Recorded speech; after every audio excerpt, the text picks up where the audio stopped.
Assalamualaikum warahmatullahi wabarakatuh. Halo teman-teman, perkenalkan kami dari SMK Negeri 3 Pati akan menjelaskan tentang kondisi sosial Indonesia dan kondisi antar negara. Kondisi sosial budaya ada 3, yaitu sistem kekerabatan. Sistem kekerabatan di desa memiliki hubungan yang sangat erat dan saling tolong-menolong. Sedangkan sistem kekerabatan masyarakat kota biasanya bersifat individu. Contohnya, saat membangun rumah, wilayah pedesaan akan saling tolong-menolong untuk membangun rumah tersebut. Sedangkan di perkotaan akan memilih menyewa seseorang untuk membangun rumah tersebut. B. Tarif pendidikan. Tarif pendidikan masyarakat perkotaan umumnya lebih tinggi daripada masyarakat pedesaan. Titik hal ini karena tuntunan kehidupan masyarakat yang lebih kompleks dan perkembangan teknologi yang sangat cepat. Sementara itu, kehidupan di pedesaan cenderung lebih sederhana. C. Pola pikir. Masyarakat perkotaan cenderung berpikir praktis dan pragmatis saat berhadapan dengan masalah kehidupan yang dihadapi dalam sehari-hari, bertolak belakang dengan pola pikir masyarakat desa yang masih menjunjung tinggi norma-norma sosial dalam menjalankan kehidupan. Contohnya, saat menyelenggarakan hajatan, masyarakat desa akan menyiapkan berbagai keperluan dan ritual acara yang melibatkan banyak warga. Sedangkan kota cukup menyewa jasa penyelenggaraan untuk melaksanakan hajatan tersebut. 2. Kondisi sosial ekonomi dipengaruhi oleh jumlah kelahiran, jumlah kematian, dan jumlah perpindahan penduduk. Ketiga, kondisi sosial politik. Kondisi sosial politik sejak awal bangsa Indonesia telah mengalami berbagai bentuk sistem politik yang bertujuan untuk mensejahterakan Indonesia. Kondisi ini terbagi menjadi beberapa bentuk, yaitu 1. Bentuk pemerintahan Indonesia.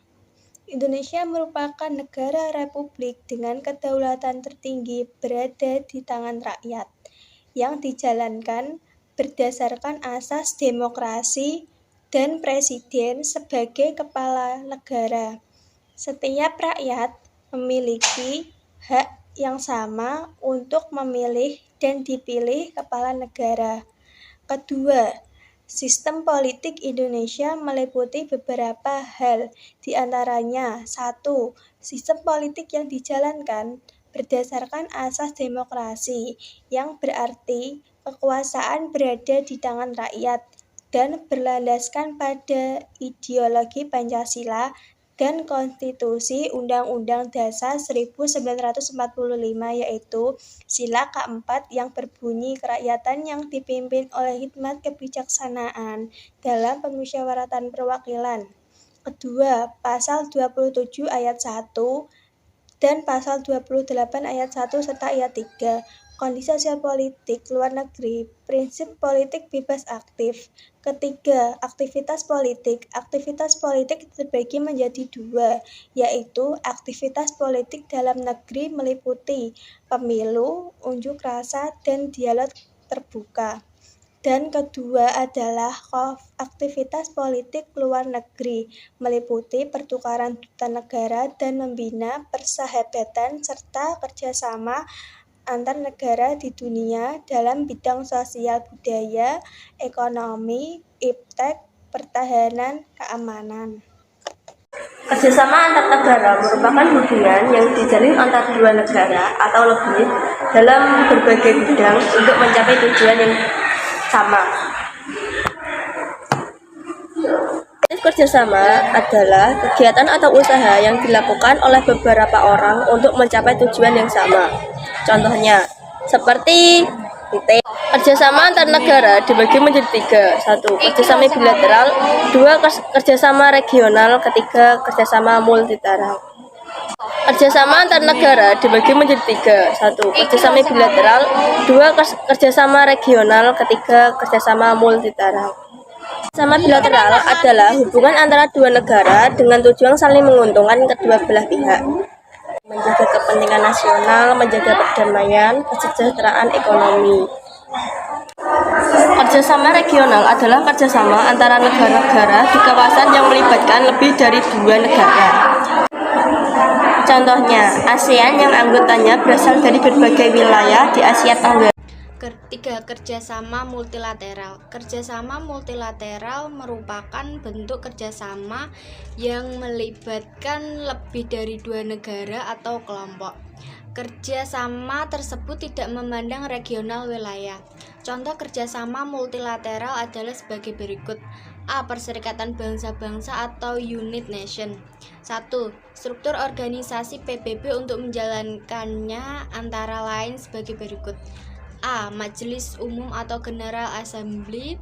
B. Dewan Keamanan atau Security Council.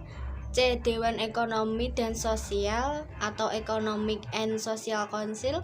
D. Dewan Perwalian atau Trusteeship Council. E. Mahkamah Internasional atau International Court of Justice. F. Sekretariat atau Sekretariat. 2.